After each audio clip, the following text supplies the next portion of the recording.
Hey, what people have been saying is going to happen, it's starting to happen in Plano, Texas.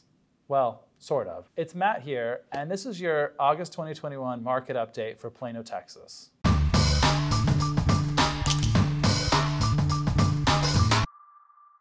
Before we jump into the numbers for last month, I want to ask you to make sure to click that subscribe button below and leave any comments you have. Your comments I always read and respond to and may even include on our next video to provide even more valuable content for you. So let's take a look back at what happened last month in July 2021. Well, there were 334 homes sold in Plano. That's more than any other month we've had this year. Now, that may seem surprising, but historically July is one of the top home selling months in Plano. So we're probably going to see homes sold start to decrease a little bit as we move into the fall. One thing that's interesting is we saw our median sold price decrease.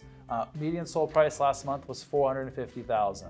Now, some people might say the sky is falling, the market is crashing. I'm not quite sure we're there yet. One of the things in Plano, it's a small market. So if we sell a lot of homes in the low end or a lot in the high end, it will push that median price point around on a month-to-month basis. Home prices are still up 20% compared to a year ago. So pretty strong market overall. Now, one area we did see change a little bit, and maybe it's a sign that things are cooling off, is the list to sold ratio is down. It's actually 104.4%. What that means though is that half of all homes are selling for more than 4% above the list price.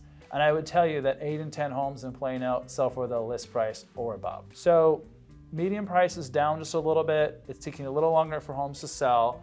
And then we're also seeing buyers aren't willing to bid quite as high on those homes. Does it mean the market's cooling off?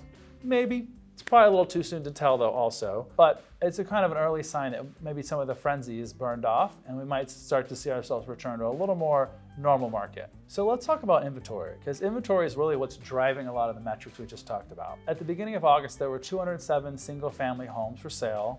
That's actually up from July when there were 197 homes for sale. Now you're probably thinking, Matt, that's only 10 more houses, but it is 5% increase in inventory.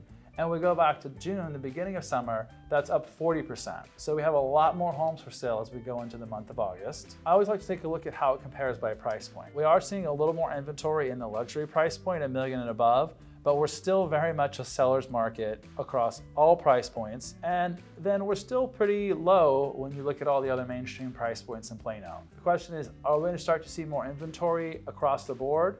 I would speculate yes, that's my hypothesis. As we move into the fall, we'll probably see months of supply climb quite a bit. Throughout all of 2021, we've had very, very low inventory. And the result has been some really crazy behavior and maybe bad behavior on the part of both buyers and sellers. As more inventory comes on the market, we might see things normalize a little bit, and that'll be good news for both sellers and buyers. So what does this mean if you're a seller? Well, it's still a seller's market. There's no question about that. And it's a good time to be a seller. However, you do have some more competition now, competition that didn't exist a couple months ago. My advice to homeowners who are thinking about selling would be don't wait. The longer you wait, the more competition you're gonna have. And scarcity is what puts you in a place as a seller to have a lot of leverage over buyers. Now, smart sellers have a strategy. They're prepared to sell. And what does that look like? It means they've hired a great agent. That agent has a good marketing plan. They've priced their home intelligently, and they've actually prepared the house itself to sell. The reality is 1 in 4 homes in Plano sell for 10% or more above the list price.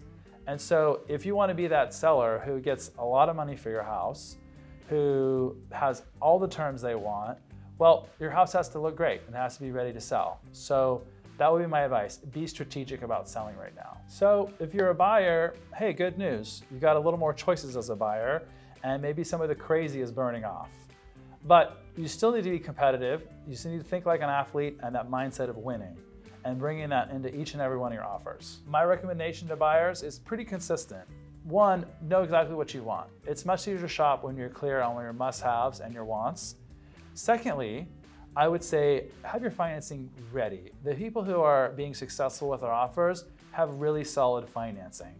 Additionally, know how much cash you want to bring to the transaction. And then lastly, as you're shopping for homes, shop for homes that are below the max amount you want to spend. Maybe 5–10% below, so you do have the ability to bid up and stay within your budget. But also, don't be discouraged as a buyer. Almost 1,700 families bought a home in Collin County last month.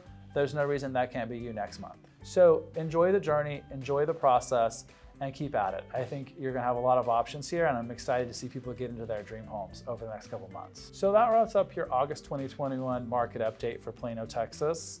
I want to thank you for tuning in and watching. I always enjoy preparing these updates for you. I hope they're enjoyable and beneficial to you, depending on where you are in your real estate journey. I always cover Plano, but the trends are the same whether you're shopping in Plano, Frisco, Allen, or any of the surrounding areas. I would encourage you to reach out. I'd love to have a conversation with you about your goals and see how we can serve you and answer any questions you have about the market. Of course, feel free to comment those questions below as well. In the meantime, I want to wish you a great back-to-school season, and I look forward to connecting with you in person soon. Take care.